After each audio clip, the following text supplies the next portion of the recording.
the links to support channel here. We're joining or various subscribe to our various other links. Thank you, Vegan, Mr. Awake, and LG for the recent. Someone's sending me a laptop, so that will be very exciting. So, Disney CEO Bob Iger, a lizard person, confirms the company will continue to get involved in far left, globalist, toxic, global homogenization politics. And he compares grooming young children with civil rights. Probably want to dial things back a bit. Anyway, so there was a shareholder meeting, and it was fascinating. Things are getting a little bit more base. And, I don't listen to that much YouTube anymore. I listen to Odyssey, preferably, and then Rumble. But no, I'm not on YouTube that much. And so every time I dip in, I dip in like every so often, get like 10 minutes of a live stream. And I'm hearing people, what I consider kind of like the normie YouTube channel, like the Comics Geek Phantom Menace channels, get a little bit more bass. I was listening to some, I don't know if it was Jack Show or Yellow Flash or something. It was that crowd, and the things that we're saying, I'm listening. I'm like, you guys are so close. You're just, or the nerd, who's that guy? Gary Nerd, the San Francisco comic book shop guy who always tells a story. It's like you're so close, and I know, like you have to know what's going on. Like I get it, you want to stay on YouTube. I totally respect that. I mean, it's just I would just love like a minute conversation, just looking at like, so wait, you know what's up, right? I'm like, oh yeah, I just gotta stand. You think like, okay, go. I just want to know. I did have that conversation with a few other people on YouTube behind the scenes, and it's a trip to talk to somebody and have that kind of like you know what's going on. Like yeah, but I try to like this guy was telling me he's a big YouTuber and he was saying like he tries to do what he can to stay on YouTube, but he knew what was going on. I'm like, that's very cool to hear. Anyway, so they had the shareholder meeting, and some of the things the questions were asked were just on a video type of meeting was fantastic, because it introduced a bit of normalcy into the room. Hey Disney, diversity is cancer. You're not the heroes. You think you're like machine gunning Japanese pillboxes on some Pacific island somewhere? No, you're just globalist parasites. But the thing is, ultimately, you got to realize that Disney is not Disney anymore. It's been twisted into nothing more than a tool to spread globalist propaganda. So is Bob Iger a demon from hell sent to bring the light of Lucifer to the world? Yeah, I mean, whether or not you're religious or you just want to use that as a metaphor, for whatever value you want to say those kind of Abrahamic concepts of Satan hold, yeah, you can pretty well use that, and it's not like it's not too tinfoil hat.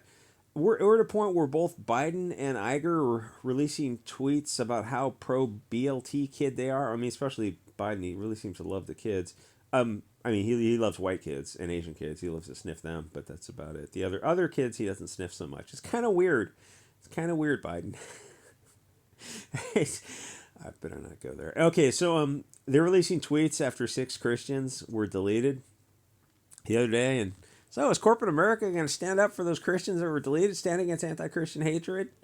Not so much. No, I mean, at some point you got to realize, like all your paranoid conspiracy, liberty device stacking friends who are the prep community, all the kind of stuff. Well, they're telling you like, yeah, the government's a bunch of lizard people who hate you, and like they literally hate you, and then you turn on the news and you hear the press secretary talk about we need to stand up for BLT kids. They're targeted now more than ever. You go, the 6 Christians just got killed the other day, and are you out of your fucking mind? What the hell is going? And Biden, he's asked that question, and he starts laughing. And he goes, I mean, to be fair, and he legitimately has dementia, so you can't get angry at dementia patients. But you know what I'm saying? Like all your prepping friends were right all along. I recently got into that. It's a whole lot of fun too. Anyway, ultimately, you got to realize Disney's not. Like, you go, I can't understand Disney. I just don't understand Disney, and Amazon, and Cartoon Network, and all these big tech companies. Yeah, because they're not what you think they are. Like you have to view them as they are, and not as what you remember Disney back in the 40s with Fantasia, or those kind of, like, it had that peak period of just amazing, I don't know what to call it, closed cell animation. Fantasia, what a fantastic movie that was. And then the other movies like the Don Knotts type of movies they made or whatever. It's like, yeah, that's Disney, like pre 1980, that is, or even pre 1990 is. I say pre 1980. You had a peak period of Disney. It's like, yeah, that's a lot of fun. That's what you think of Disney is, because you grew up watching old. God, we grew up. Date myself. We had a reel to reel projector, right? We were watching like silent cartoons and stuff. and we thought it was the most fantastic thing. We'll go to the community center and watch movies on the projection screens and stuff. That's what you think of Disney as, and then you see the modern day Disney. You're like, oh, this isn't Disney. It's like, yeah, it's not Disney anymore. It's what's that movie that was oddly enough set in San Francisco too, where that Cash App guy was deleted. Thanks for the Cash App donation this morning. That's what got me thinking about that Cash App CEO founder. I think was deleted in San Francisco, walking home from dinner in a nice area and stabbed twice. Which is, it's like San Francisco is such an asshole that on the one hand you go, it's such an asshole. San Francisco is so extremely toxic that it's not, you can't say everything's a conspiracy theory. But the other thing is, like, the guy was a founder of Cash App, and he was involved in Stripe and I think PayPal at one point, a bunch of other financial companies. And Cash App's kind of there are deeper fish swimming in those financial waters. Like the financial waters are the deepest waters on Earth so far. So there is like a little bit more going on with the Cash App guy to have him. It's just like, but it's tricky to say because San Francisco really has turned into such a hellhole. Where's it going with all this? Thanks to the Cash App donation, it's very sweet. Anyway, so this is kind of an upside down society that hopefully is headed for a peaceful. And the thing is, you don't have to donate like so much, like on those some of these donation sites. I probably shouldn't say this, but like the minimum donation is there for a reason. Like you just want to donate like $2, that's fine. You don't have to feel like, oh no, I've got to have to do one of the higher donations. Like, don't do that. Like, YouTubers don't deserve more than the minimum donation. And like other YouTubers won't tell you that, I don't think, but I'm going to be honest. So the thing is, we don't have to, and that's not reverse psychology, because like I don't think I have that kind of audience. I'm not some hot chick. The thing is, we don't want to live with people who like sterilize kids or like we live in cities where the San Francisco DA goes, the Cash App guy got stabbed twice in the chest and goes, we don't tolerate this in San Francisco. And everyone in the comments just like, she's a DA or something.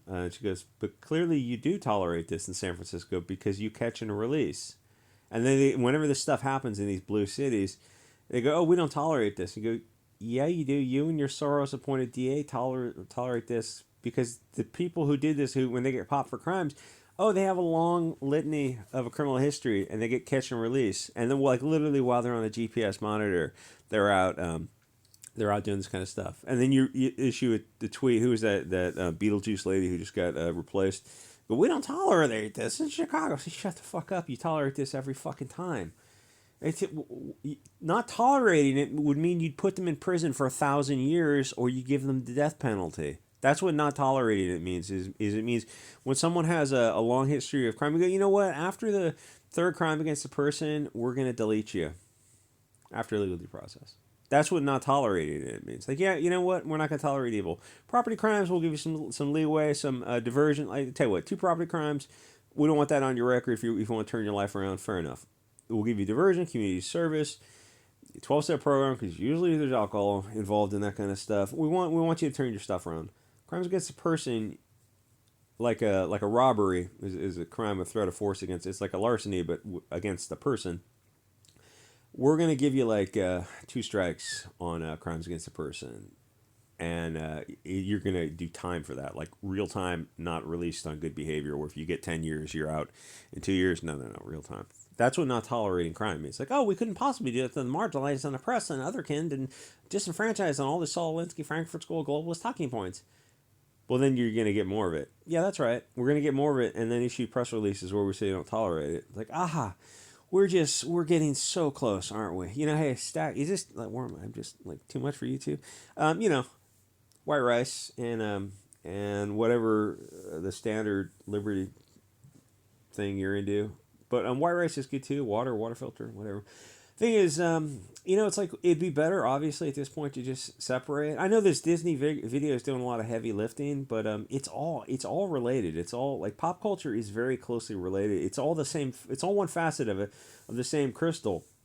The thing is, like, if we want a peaceful divorce, like go back to a hard 50-state model with borders where residencies have to apply for residencies. It's like more like a foreign country because you don't want people around you who are just going to do this kind of stuff. Like you want your rules to apply to your state so you can run the state, peacefully. You want law and order. Like I don't see there's a whole lot to fight for anymore, except there is one group who definitely do not want the nation to go back to a 50-state model. because they feel that you owe some sort of debt for what other people did. Anyway, so Disney Hollywood is a religion of Bolsheviks. These are anti-Christians. They worship Moloch. Globalism is there. I really wish I could edit these videos. Maybe with this laptop that's coming, I'll be able to do some editing. Globalism is their religion. So like when you and I get together, we start a business and we go, hey, we need like 10 guys to get in here and we'll do like we'll set up a small corporate form. You're going to invest X amount of dollars, and we're going to pay it out according to like dividends. And this is the goal of the company, the articles of incorporation. And if we don't meet these goals in 5 years, we'll dissolve the company. And you get the idea. It's like we're just going to sell widgets or something. And you go, okay, there's no ideology involved in that. Well, this is different. This is a religion, and this is not. You go, but it's a $1 billion company. It's a $1 billion company. How can Disney be a religion? Because they're Bolsheviks. Their religion is Moloch. Their goal. I know how crazy this sounds. If you told me this 20 years ago, I'd be like, yeah, whatever. I wouldn't have laughed. I wouldn't have thought it was crazy. I just wouldn't have got it 20 years ago because people were saying it 20 years ago. It's like, it took me 20 years to learn because I'm kind of dumb, I guess. But I mean, when you repeatedly see evidence just beat over the head with you, like when they act not in accord with how a rational company would act for a reasonably prudent person in similar circumstances, the negligence test. When they don't act in accord with how that person would act to prosecute zealously advocate to sell their business and sell their widgets, they have another motive, or they're insane people. And you look at them like, wait, these people are all really, really wealthy. A lot of them got multiple degrees, and the ones who don't have degrees, got so much on-the-job training they don't need degrees. They're so smart. So they're not dumb people. And I mean, some of them got like PhDs in economics and stuff. Like, these aren't dumb people. So that theory has to go out the window. You should go, okay, so their motivation is something that we have not explored yet. It's like, is it ideological, identitarian, religious? Yeah, that's one of the motivations on the scale. That's one of the next things when you start crossing off why you think they're doing what they're doing. Like, they're not trying to return on investment for shareholders. They're not trying to either grow the company in corporate form to conquer more ground, more market share, or the other side is like a kind of a well-developed company. They're paying dividends. They're not trying to do either one of those things. They're doing something else. Yeah, that's a religion or something very similar to religion, a belief system. Like, are they all sitting around worshiping an anthropomorphic Satan? No, not really, but they do some stuff that's kind of close to it, like disturbingly close to it. It's like, are they just LARPing, like Eyes Wide Shut? Yes, most of them are just LARPing. Like when they get together, do a bunch of pharmaceuticals and have a girl who's in, red corn syrup, and it's, she's covered in that stuff, and you're eating stuff off some naked chick or some of the stupid stuff they do, and they write on the walls in blood. It's like, yeah, okay, I know you're just LARPing, and I know you're doing a lot of Oblivion marching powder, but why are you doing this? I mean, it's like having a sexy naked chick. Okay, that's okay. I mean, that's fine. But like the association with blood. I mean, there's not all like there's sex positive. There's like true sex positivity would be like Gaia, the mother goddess, fertility, and like increasing the tribe. And it's like it would be the old totems of the large-breasted mother with 6 kids and stuff. Yeah, there's a little bit of worship there that can go on, but like you guys are doing something. I mean, I guess it's another video, and I don't know how far I can go into it on YouTube. I love making these videos, but it's really there's not enough time in the day to kind of go into all these kind of videos. But they do stuff like there's this other left-hand path of the sex. It's like they're selling sex, but it's an impossibly skinny girl with silicone enhancements, and she's lying in a pool of blood. It's like, well, how's that? That's not positive. That's not the mother goddess. That's like just a Lilith, the Lilith obsession. It's like she's just a tool to be used for the pleasure, and then discarded. She's not going to be held up on a pedestal as a mother and a grandmother and like the saint of the tribe because she's given birth to so many people and done such good. It's like this is just she's just an object to be used and then thrown away, and like she's lying in blood and there's all satanic stuff. It's like, why would you? There's clearly the sinister and the dexterous path. It's like, why would you follow the sinister path? It's so cool and edgy when you're a teenager, and then once you get your first girlfriend and you start thinking about, oh, this is the family tribal structure of the family, extended family, great grandparents, parents, and uncles and aunts, and like a family tribal structure. It's like you just put all that satanic edgy stuff away really quickly. Like, that's a silly path. It's not even like this dark sinister path because none of it's real. It's just a cringy stupid path. And Like the one path leads to drugs and just meaningless sex, and the other path leads to a strong family tribal structure. It's like, well, why is Hollywood pushing one path and not the other? Because whether they're like real or not, like they are really pushing this kind of. Let me get this image. I feel like if she was younger, she'd be, the this kind of stuff. This is what I wanted. The Weinstein and Oprah Winfrey, where she's offering the little blonde girl to Weinstein, that kind of stuff. Was just someone in the comments the other day goes, "You're all over the place." It's like, yeah, pretty much every video is going to be like that. I'm not even insulted. I don't get insulted by anything in the comments, buddy. I am used to having a very thick skin on social media. But yeah, of course I'm all over the place. It's I mean, there's other YouTube channels that are like better. I'm the first to admit that. But I do think this stuff is, honestly, if I get this laptop, I'll probably be a little bit more organized. If you showed somebody like 100 years ago this image, how would they be like, are you opening a portal into hell? Am I looking at a demon from Satan? Well, yes, but actually this is America 100 years in the future. And they would look at you like, well, clearly you guys went off path somewhere. Because, so this is an obese, poxwalks BLT male. So this is a strong representative of the male tribe member who's going to protect the tribe. Oh, no, not so much. This is something else. Like when you turn men into women, so, like men and women do still have fundamental roles that you see come out usually in times of emergencies. Like all these, in times of emergencies, you see these guys hop on their, the Hurricane Katrina stuff. It's like the guys hop on their boats and they go help people. And it's not going to be guys that looks like this. You know what I'm saying? It's like, oh, well, those are just, I can't even use the epithets on YouTube anymore. The epithets they say for European Americans, like those are all just those people. Yeah, the ones driving around on boats helping people. Yeah, they're just a bunch of, I'll say hayseeds is what is probably allowed on YouTube. It's weird how Hollywood allows one narrative as long as it's against European Americans, but not against anyone else.